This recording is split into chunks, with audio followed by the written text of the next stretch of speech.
Hello and welcome, Lockdown Defenders. This is Coach Mike, and today we are breaking down Alex Caruso, two-time All-Defensive Team member, leader in deflections per game, and one of the few guards who can average a steal and block per game. We'll be covering everything in this breakdown, from on-ball, post defense, block shots, and positioning. So let's dive in. Man, what a defensive play. Tremendous defense.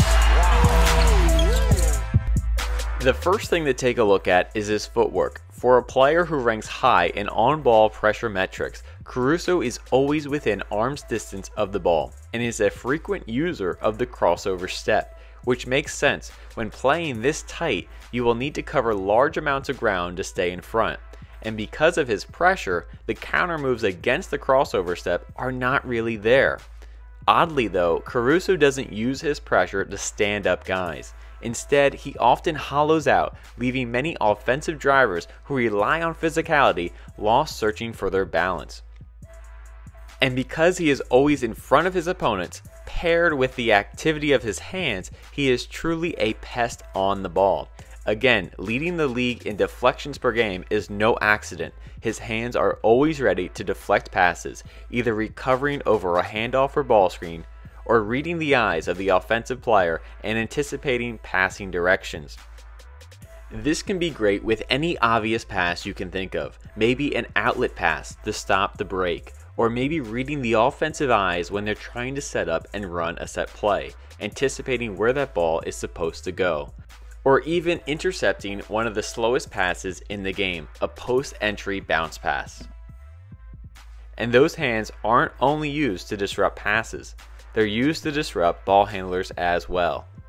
One of his favorite steals is the wide steal, capitalizing on his close distance and his classic defensive stance. He is always ready to react to that crossover. One tip for getting these steals is not to track the ball, but immediately go for the opposite hand. As soon as you see the crossover, or any counter move for that matter, reach for the opposite hand and beat the ball to the spot. And if you want to learn more tips like this and drills on how to master it, you need to join the Lockdown Academy, our first player-focused online training platform designed with techniques, breakdowns, drills, workouts, and much more. Everything to help you become a lockdown defender. Find out more with the link in the bio. Now let's get back to the breakdown. The wide steal is not the only tool in Caruso's tool bag. He's also a big user of the swipe steal. I'm not going to go into too much detail about the swipe steal because we've covered it so many times in previous breakdowns on this channel. But there are three areas Caruso has taken the swipe steal to another level. First, he'll use the swipe steal to dislodge players' pull-up gathers. This is something only a few players have mastered and takes a great deal of practice and study of where guys gather the ball in anticipation for their jump shot. But because Caruso is always in front, with his hands at the ready, he is always ready to immediately react to that two-hand gather. It also helps knowing the time and score and when players are looking to get that shot up.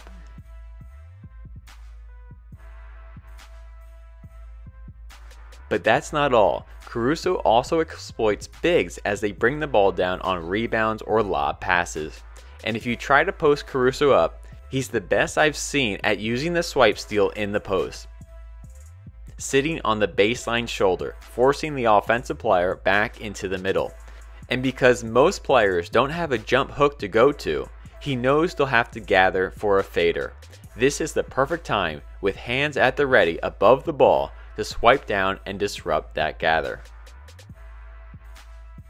It is certainly hard to get a shot up against Caruso, and even if you do, who's to say it won't be blocked? Caruso is one of the rare guard defenders who can also average a block per game.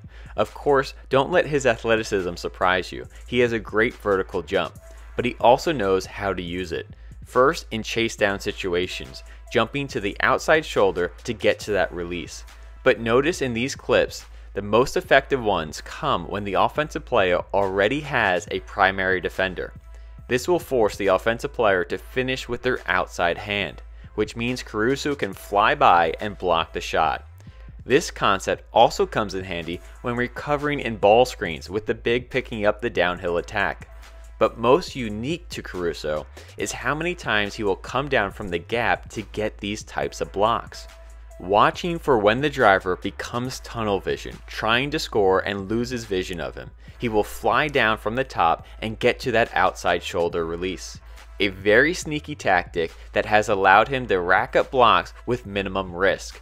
Now, this isn't something you can do every time, but done correctly once, I'm sure that offensive player will now think twice about putting his head down to score. Which means Caruso will have to make other plays from the gap, which of course he can, either digging at dribble drives through his gaps, reaching and stabbing at the dribble pocket, and using his length to clog up those driving lanes and get deflections on passes. Notice that Caruso primarily uses his outside arm to get these steals. This is something we've seen Tony Allen do as well, which breaks many old coaching practices of stealing with the denial hand or inside hand. But for great defenders like Caruso and Tony Allen, it allows them to play in that open stance in the gap, allowing them to stab at drives but also get out to passes, increasing their reach and keeping full vision of the ball at all times. Of course, you have to watch the back cut, but it's a great way to capitalize on that open gap stance. And when we talk about positioning, Caruso is one of the smartest off-ball defenders in the league. Instead of catching his breath off the ball, he is looking to make plays, reading the eyes of the ball handler to pick off passes, reading and taking away cuts that might beat his teammates. And look at the full rotation in this clip, sprinting from the opposite side of the floor to intercept that extra pass. And knowing rotations is something Caruso has mastered, being able to rotate to rollers and ball screens, to steal those pocket passes or jam up the roller completely to mess up that timing. He also has the skills not only to cover up the roller, but get out to those shooters, reading the eyes of the ball handler again, in position early, so he doesn't have to completely change his momentum. Instead, he is ready early, and the last rotation is his help the helper one, which is when the big has to step in help side to stop the ball. Caruso is there to help that big, taking away the open man, cracking down and disrupting those dump off passes. And if your team doesn't have a clear shot blocker protecting the rim, you need guys who are willing to rotate and take charges. And Caruso certainly checks that box, willing to sacrifice his body to prevent those easy baskets. Even willing to take charges against the likes of LeBron James and Giannis. Not something every NBA player is willing to do. There's a reason Caruso has not only been a great on-ball defender, but why his teams have consistently ranked in the top of the league in team defense. And we haven't even covered everything, like how he's able to knife in and disrupt handoffs, his poke steals from behind the play, and lastly, his unique ability to steal a catch by getting to the outside of the offensive player, anticipating where that ball is going to be caught. A concept we've only broken down when breaking down Gary Payton. A risky move, but Caruso's game is built on calculated risks. He understands how to pressure but stay in front, how to intercept passes but still be there to rotate, how to block shots and steal gathers. He's a dynamic team defender, and with his recent addition to OKC's roster, we're surely in for a fun year. Thanks for watching, and as always, I'm Coach Mike with Lockdown Defense. Keep up the hard work.